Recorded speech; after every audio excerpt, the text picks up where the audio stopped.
Hitchcock knew that my father was queer, and that was sort of a motivator in hiring him for the part. Hitchcock was too much of a trickster and a little imp to not want to add that really vital edge. Wife's taking a nap, and I never could keep quiet enough for her, so I just thought I'd look you up and talk. The John Gavin scenes for me with my dad are, it's like my dad against his old discarded self. You look frightened. Have I been saying something frightening? I don't know what you've been saying. Hitchcock was probably impish enough to kind of really lean into that and hire Gavin to mop the floor with. Norman couldn't possibly stop him. And of course he's wrong. So the narrative in my house was Psycho had been too right for my dad, and therefore was the end of him as an actor, really. It was like his coming out and his funeral at the same time. In one swift move, the whole jig was up. Psycho was no good for him. It was too good. It was too good and therefore no good. It had damaged my father's career because now no one could see him as anything else. There was no freedom in 1960 to say, oh, and by the way, the reason why I'm so great in this role, I'm just like that. If my father had made Psycho and then somehow miraculously had been allowed to come out and had said, look, you fuckers out there in the audience who ate that up. I mean, you eat it up. And what you're eating up is truth, right? You ate up Tony Perkins' truth. And he's got a lot more of that. Like, he's got a lot of that. He's a human being. You know, that could have been mined in a way that just couldn't be. Do you know? There wasn't an outlet for that.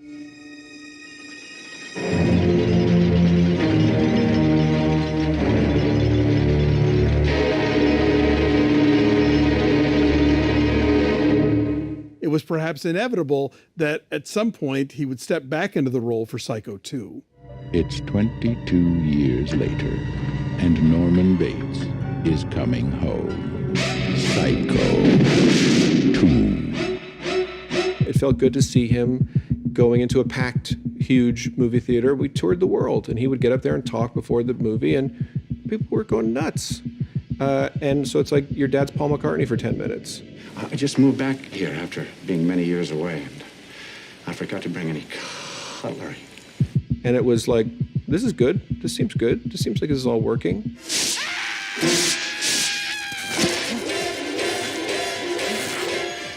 And then there was the People magazine cover, which basically said, remember Tony Perkins, who's gay and played a mama's boy, a killer who dressed up like a woman? Remember all that? It's happening again. That cover was, I saw that.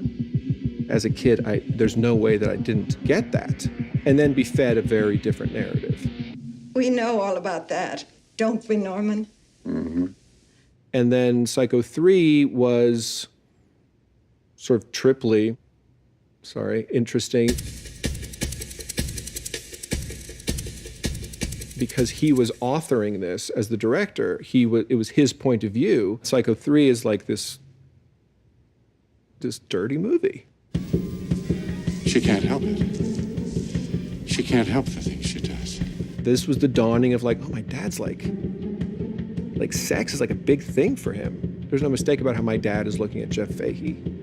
If Norman Bates could make a movie about Norman Bates as an older guy, it'd probably be really fucking dirty. And good for him. You did a nice job on her, Norman. Fresh as the day she was croaked. It was so authentic. And all of a sudden, my dad, who had been completely inauthentic with me for so long, was all of a sudden now on a big screen being authentic. The past is never really past. It stays with me all the time. And no matter how hard I try, I can't really escape. It's always there, throbbing inside you. I don't know, it's almost on the nose, you know, how sad it is and how much he was able to tap into that energy in his film roles, because he really did live it. For many years, our next guest was one of Hollywood's most confirmed bachelors. But a talented young photographer has changed all of that. Here are Mr. and Mrs. Tony Perkins. Tony Perkins and Barry Berenson. You know, like, I think my mom and dad's story is a genuine one. They loved each other for real, and they had a for real sexual relationship. Was he anything like you had imagined, having seen him on the screen and having liked him on the screen? Everything and more, yeah. Really? Yeah.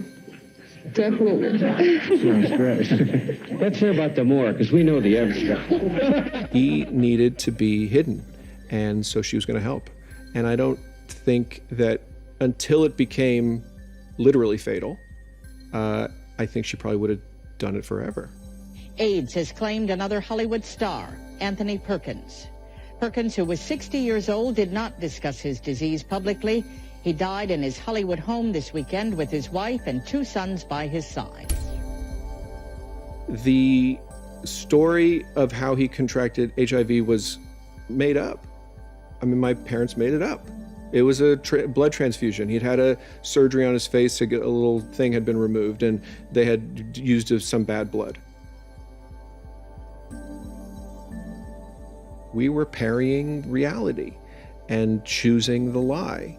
And it's kind of a lot to untie. I think we do it for love. If my mom was going to be captain of the love team, and that was the route she was charting for us, then let's do it. You know, good. That's love. And it is love. It is. Protecting somebody is love. And it just has other things attached to it. My dad was a really good dad. He was a complete original. He introduced a significant wrinkle into my understanding of how the world works. And, you know, that's, in a way, that's a privilege.